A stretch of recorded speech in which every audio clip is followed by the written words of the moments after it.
Kemudian lanjut ya, fungsi hadis yang selanjutnya terhadap ayat Al-Quran yaitu bayan tafsir, yaitu menjelaskan hukum-hukum yang terdapat itu di dalam Al-Quran. Dalam hal ini penjelasan yang diberikan Nabi Muhammad SAW itu terdiri dari beberapa bentuk. Nah, yang pertama itu ada taudih al-mushkil, yang artinya menjelaskan ungkapan-ungkapan yang masih samar. Nah, menjelaskan ungkapan-ungkapan yang masih samar dan rumit yang terdapat itu di dalam ayat Al-Quran. Nah, seperti di sini, ya, An Adi ibnu Hatim radhiyallahu anhu itu berkata, ya, dari Adi ibnu Hatim radhiyallahu anhu itu berkata, lama nazalat, ya, tak kalah ya turun ayat hatta, yang bunyi ayatnya yaitu hatta yatabayyana lakumul khaytul abayadu minal khaytil aswadi. Nah, dan makan dan minumlah hingga terang bagimu benang putih dan benang hitam, yaitu fajar yang dimaksud dalam surat Al-Baqarah ayat 187. Abattu ila iqalin aswada wa ila iqalin abyada faja'altu ma tahta wisadati faja'altu anzuru fil laili. Ya, aku itu meletakkan aku itu meletakkan tali pengikat kepala hitam dan putih di bawah bantalku, ya, yang namanya Adi ibnu Hatim ini, sahabat Nabi ini meletakkan tali pengikat kepala, meletakkan tali pengikat kepala yang berwarna hitam dan yang berwarna putih di bawah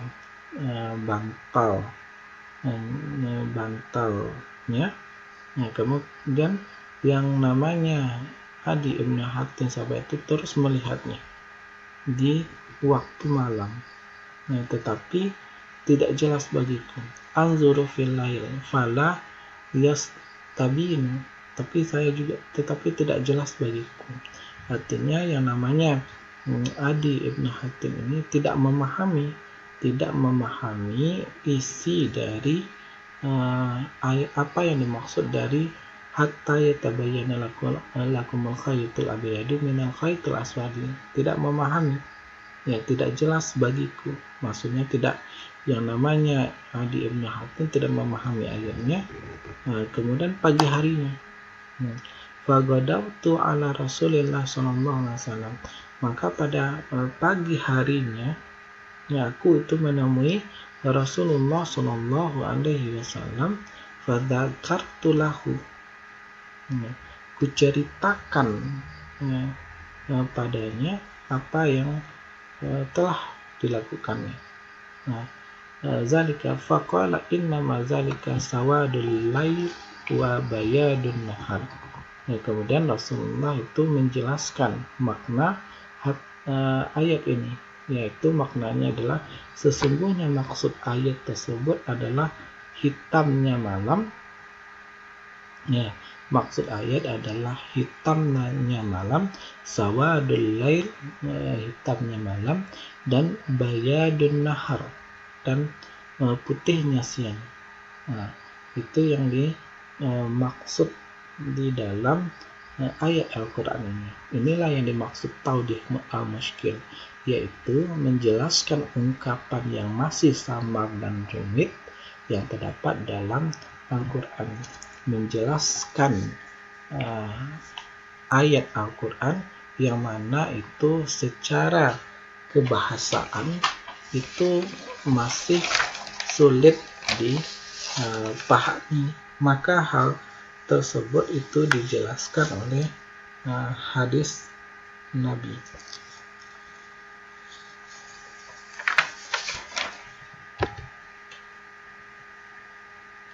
Kemudian ada tafsir al-mujmal, yaitu memberikan perincian dan uraian lebih lanjut terhadap ayat-ayat Al-Quran yang masih bersifat garis besar atau global. Wa aqimus shalah wa atuz zakah warka'u ma'ar raki'in. Al-Baqarah itu ayat 43. Yang artinya aqimus shalah, dirikanlah salat, wa atuz zakah, dan tunaikanlah zakat, warka'u ma'ar raki'in, dan rukuklah itu bersama orang-orang yang ruku'.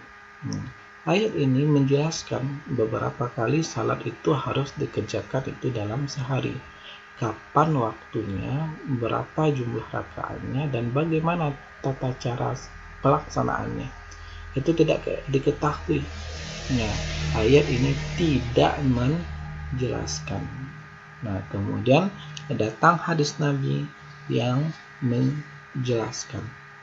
Nah, seperti ini contohnya. Sallu kama ra'aitumuni usalli. Salatlah kamu sekalian sebagaimana aku salat.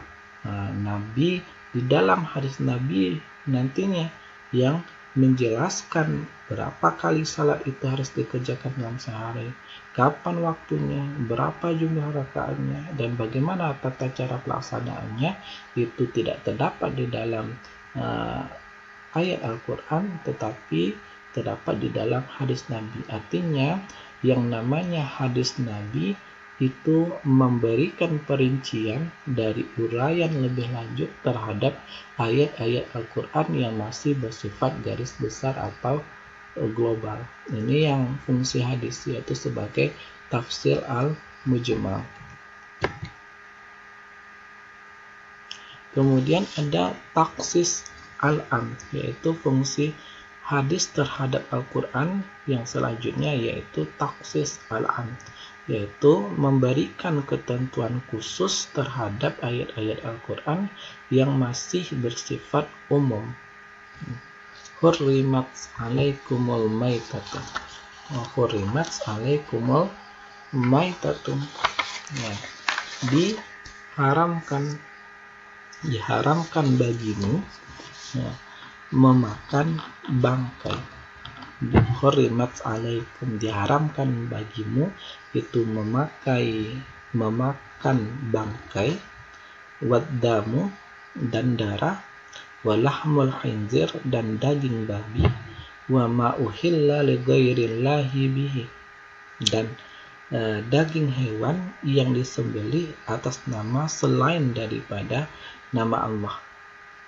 Nah,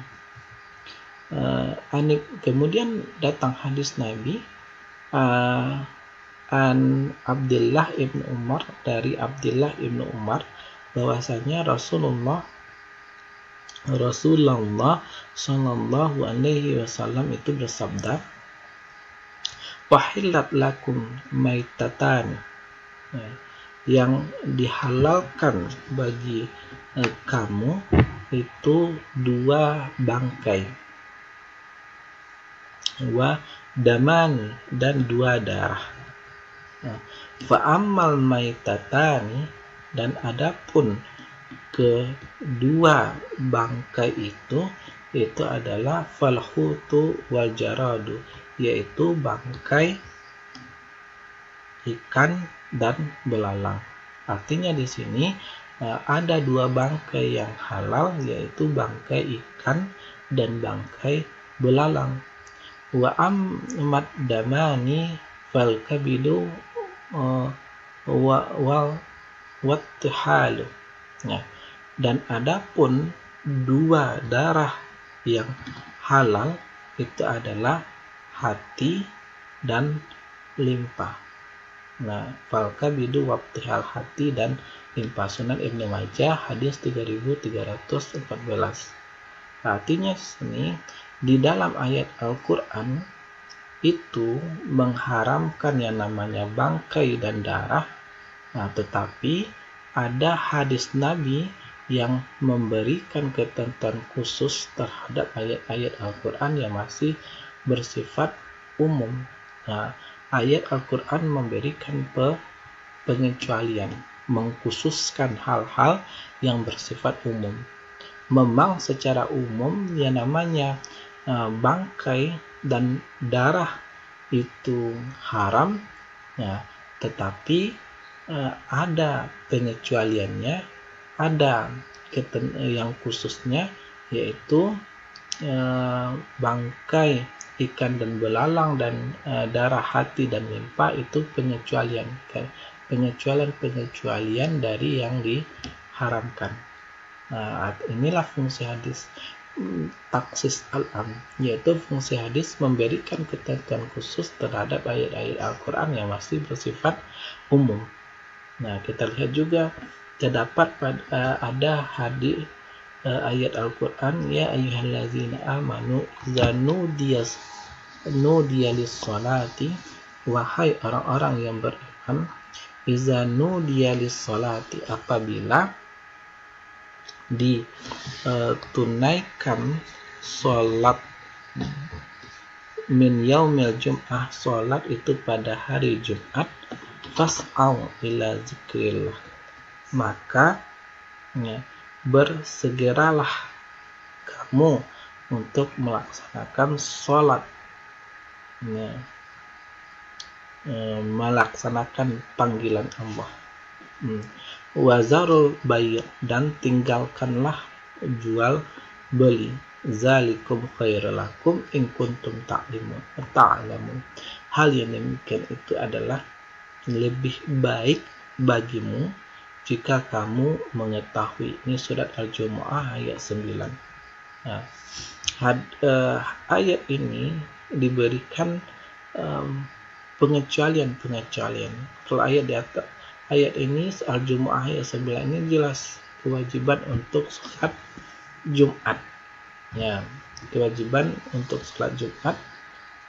Kemudian ada datang hadis yang memberikan pengkhususan, yang memberikan pengecualian, yaitu hadis Sunan Abi Dawud hadis 1069. Hadis yang diriwayatkan dari Thariq Ibnu Syihab dari Nabi Sallallahu Alaihi Wasallam itu bersabda, al-jumu'ati haqqun wa ajibun, bahwasanya sholat Jumat itu merupakan hak yang wajib, ala kulli muslimin, wajib atas setiap muslim. Nah, fi jamaah, wajib bagi setiap muslim dengan berjamaah, illa arba', kecuali itu atas 4 orang. Yang pertama adalah abdun mamluk, yaitu hamba sahaya, awi mura'atu, yang kedua itu adalah wanita, au sobiyu, yang ketiga itu adalah anak kecil, yang au marid, yang keempat itu adalah orang yang sakit. Itu Sunan Abi Dawud hadis 1069. Nah, di dalam ayat Al-Quran ini bersifat umum, yaitu kewajiban sholat Jumat. Kemudian yang ayat Al-Quran yang bersifat umum ini diberikan pengkhususan oleh hadis, pengecualian dari hadis, yaitu ada 4 pengecualian yang diberikan oleh hadis, yaitu hamba sahaya, wanita, anak kecil, dan orang sakit. Artinya inilah fungsi hadis, yaitu taksus al-am, memberikan ketentuan khusus terhadap ayat-ayat Al-Quran yang masih bersifat